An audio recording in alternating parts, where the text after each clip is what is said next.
And then just because we're kind of vaguely on Man City, Kevin De Bruyne, very interesting one. Keep an eye on Saudi Arabia. I've reported this time and time again over the last 6 or 7 months. Of course, Man City want him to stay, but don't be surprised this summer, not next summer, if Saudi Arabia try, because they've already been pushing on the De Bruyne side. They'll be patient if they need to, like Mo Salah, and wait until 2025, but don't be at all shocked if something concrete, whether he stays or goes, something concrete lands on Manchester City's doorstep regarding Kevin De Bruyne and Saudi Arabia.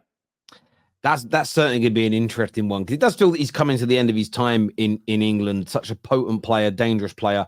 I'll be very glad to see the back of him, to be honest. as a Man United fan, absolutely. Yeah, the Bruno Guimarães one is very, very interesting indeed. We've already had this question. It says, Ben, how likely is Bruno G to City in your opinion? What percentage would you put on it as of now? Not to put you on the spot, but to put you on the spot.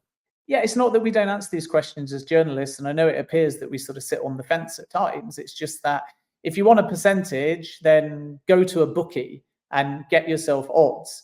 But percentage-wise, it can change every single day. So you have to back up your reporting based on sources that you trust and sources you put scrutiny on. So I'm not going to put a percentage on it, other than say, if Manchester City trigger the Bruno clause, I would be relatively certain that Bruno would say, great, I'm going to join Man City. I would be shocked if there was a scenario where the clause was triggered, it was out of Newcastle's control. I'd be shocked if Bruno then said, no, I want to reject that and stay at Newcastle United. But in terms of how likely is it that they're going to trigger the clause?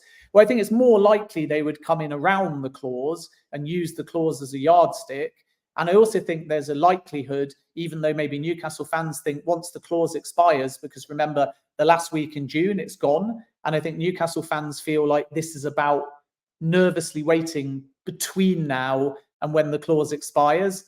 And then if nobody's triggered the clause saying he's a Newcastle player, I'm not so sure. I think that clubs will wait until the clause expires or around the time it's expiring, and then put pressure on Newcastle's financial situation with an offer more like 85 million below the clause, and see whether Newcastle are forced to sell because of their financial situation. So I don't think this will necessarily be clause or nothing, although naturally you would expect Newcastle to start with that position now, because they're in a position of strength due to the fact that the window's not even open and the clause exists.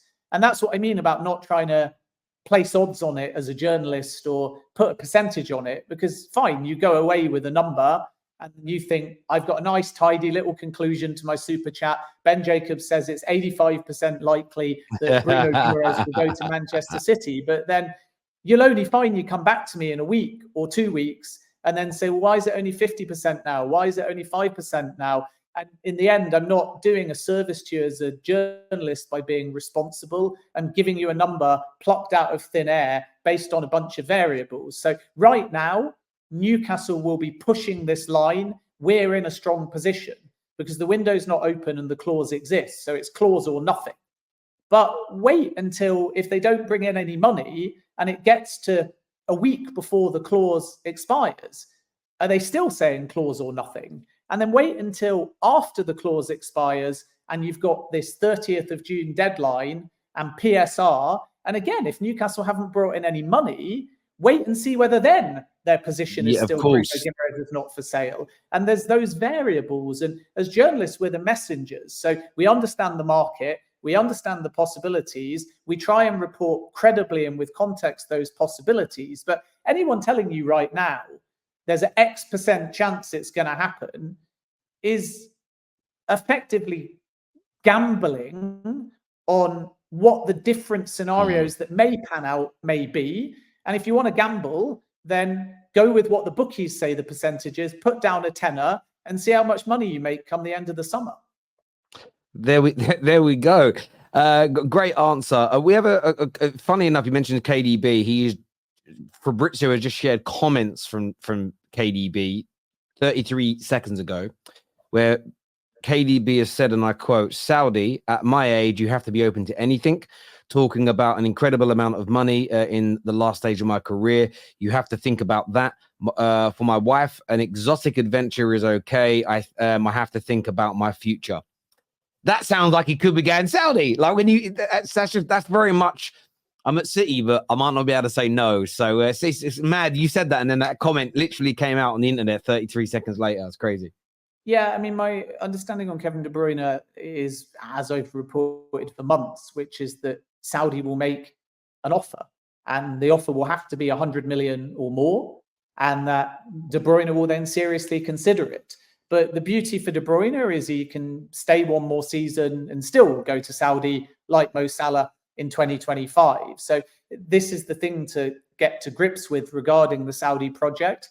It's patient, and they will want a marquee signing that is unlikely to be Mo Salah, because the expectation is that he's now going to stay at Liverpool for one more year.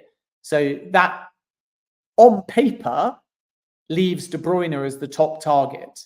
In terms of real star power, yeah, there's Casemiro, there's Rafa Varane, there's Ederson, there's possibly Alisson Becker, although Liverpool want to keep him. So there's lots of different names, elite names. I mean, Saudi would have taken Luka Modric, but we all know that he's going to stay at Real Madrid.